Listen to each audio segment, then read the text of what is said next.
Now that we've finished our entire layer of a wash meaning just a basic concept of transparent paint to understand where colors belong, we are going to now start to introduce more opacity or more paint and eliminate the idea of all of it being transparent, but there will be some subtle hints of transparent as well. I know that you have white paint this time around, but we still want to keep the integrity of white through our paper. So for me, I'm going to work background to foreground, background being the watercolor splash of your color choice, and then the foreground will be the object. Now with my watercolor splash, I do want to develop some highlights and shadows because water is three-dimensional and will capture that light and shadows and such. And for me, everybody's got their own individual item and picture that they're referencing. But for me, I'm going to kind of flow with the idea of the pineapple and where the light source is coming from for my watercolor splash.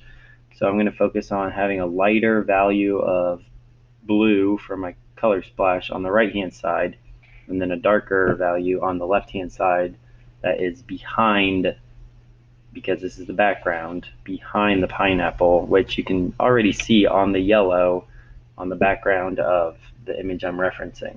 Okay, so when you have completed your wash, you most likely did that with a larger brush just to cover the surface area in a timely fashion.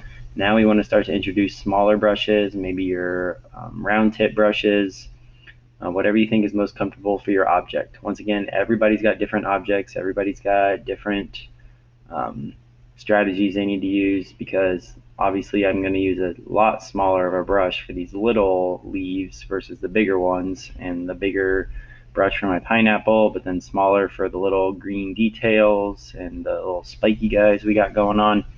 So you're just going to have to use your best judgment and understand what brush works best for what you're doing. So once again, I'm going to focus on developing my opacity with the blue color splash. I'm going to focus on adding a darker value on the backside here. So I'm going to come in with my darkest blue. If you are doing this, try and develop lots of dark values with your color of your choosing, and by developing those darker values, don't just resort to black. Black can sometimes flatten our paintings and make it look unrealistic. So what you would want to do is just find a darker colored value of the color you're using, or you can start to introduce the complementary color.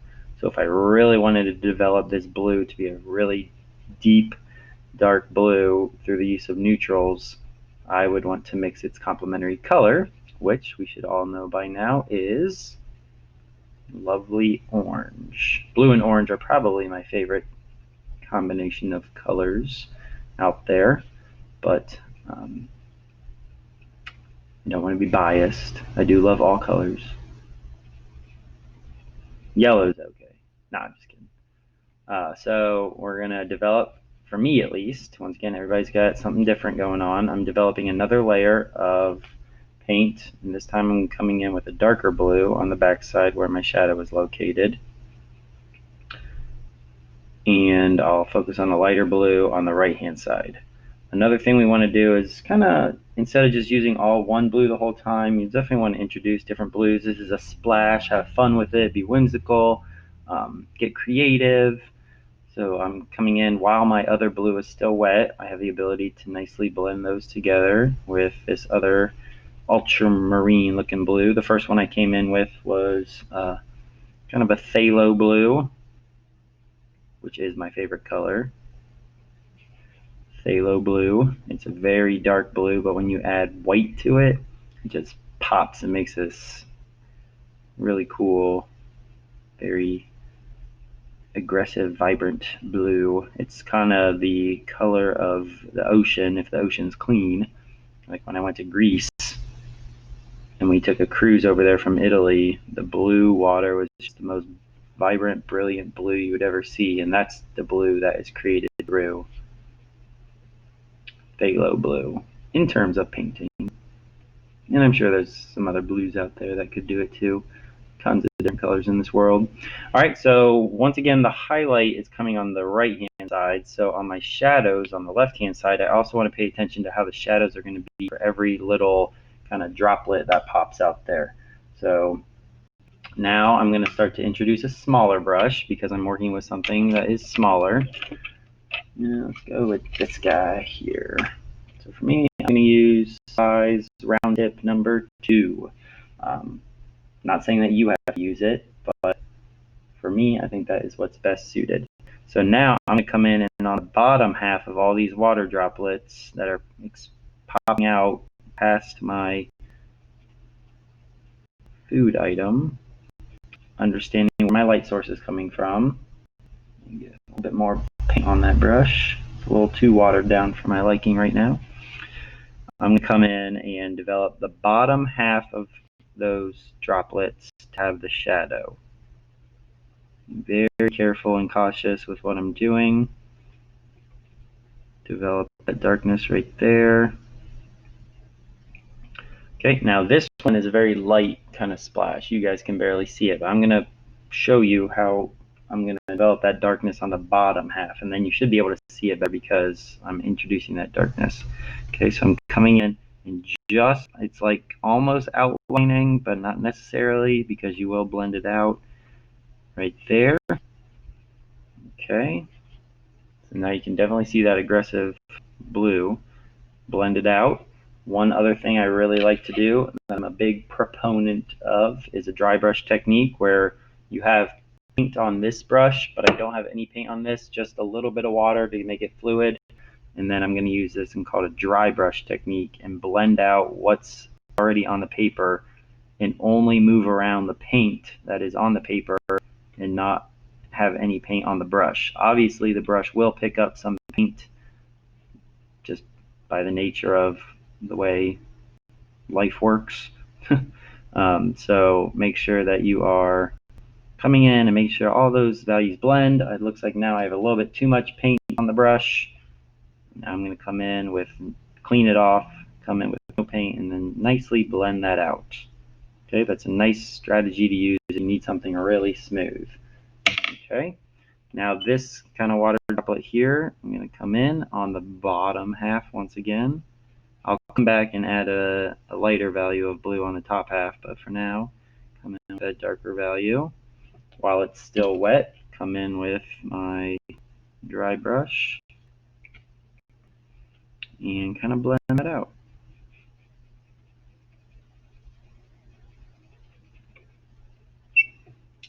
Okay, so now you can already start to see how it's dark on the bottom half right here, dark on the bottom, and roll into light towards the top. Now let's go ahead and do that again with this guy right here so you can get a good understanding of that.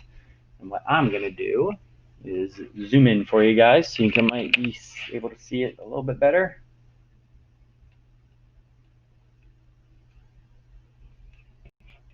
All right, I'm going to work on this guy right here. Once again, a nice amount of water and paint on my brush. Coming in on the bottom half of my splash, developing a darker value of blue to show that three-dimensionality and form, and blend that into what I already got.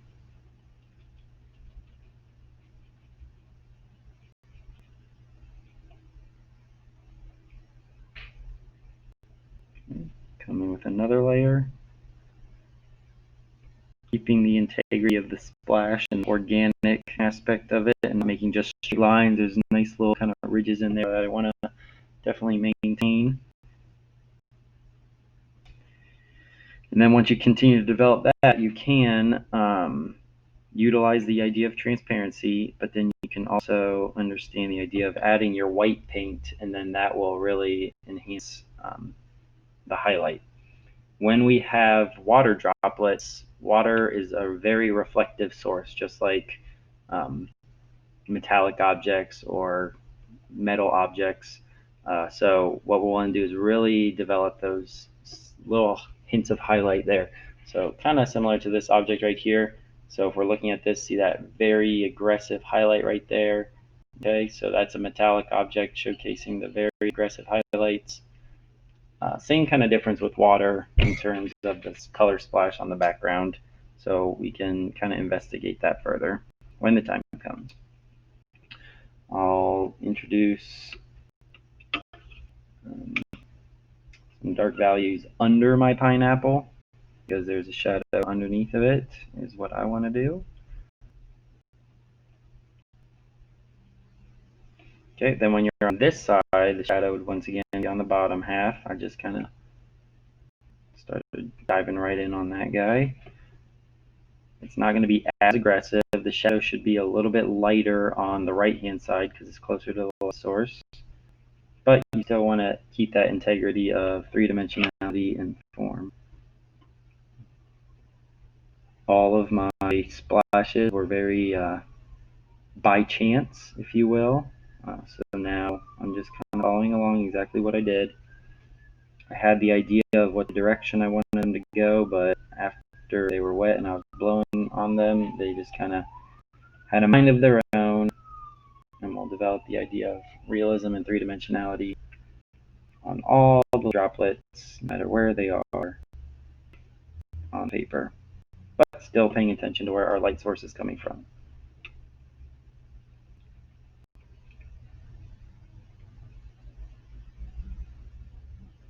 Okay, you're going to do the same thing with the little droplets if you added those. So right now this is just a solid blue dot. Okay, we'll go ahead and look at this one right here. Okay, so that's just a solid lighter blue dot.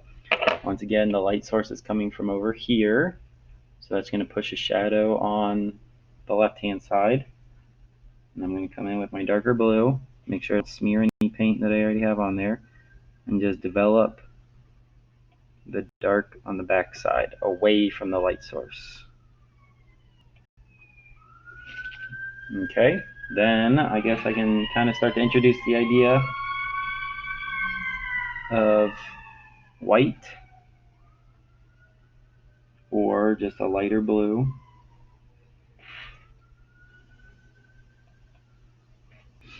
And kind of touch that up. Come in with some more dark. Okay, it's a little too wet, so we'll pause on that. Let's introduce some white down here since I know this is going to be dry. Okay, so here I have this splash. Let me zoom out a little bit. So I have this splash right down here in the bottom corner. I've got white on my brush, and I'm going to introduce a highlight on the top.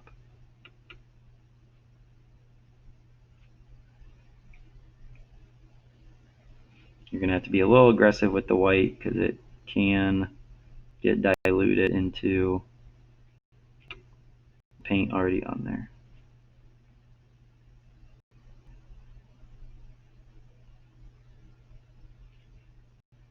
Nice organic shape. Make sure you don't contaminate your white and keep the integrity of it, because the white can be easily blended into other stuff. I think I need to develop my dark just a little bit more. Painting is a process. Come in with more paint, less paint. Do what you need to do.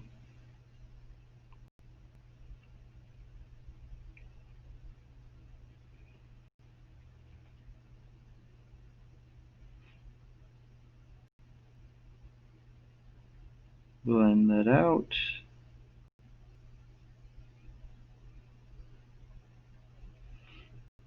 Okay, clean my brush off. I'm gonna be a little more aggressive with my white.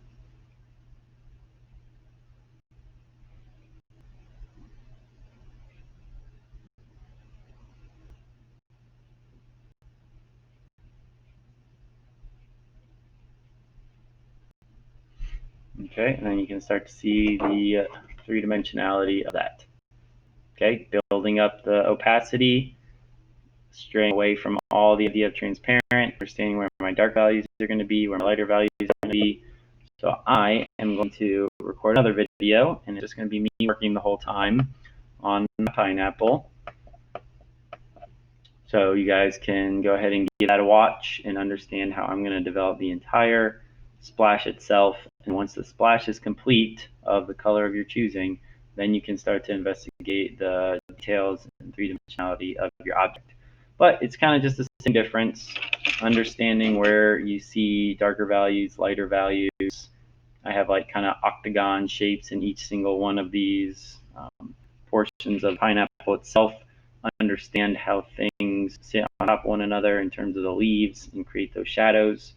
When something is on top of something else, it casts a shadow onto it. So you can kind of see how this hand is going on top of that hand, and now this hand gets darker. So whenever something's on top of something else, it creates a shadow. These leaves are all fitting into one another, so then they're going to create shadows on one another. And you will give it your best shot. But once again, not everybody's the same object, and you need to just utilize your visual references as best you can, understand all the techniques you've learned throughout painting, and develop a realistic item on a two-dimensional surface. Happy painting!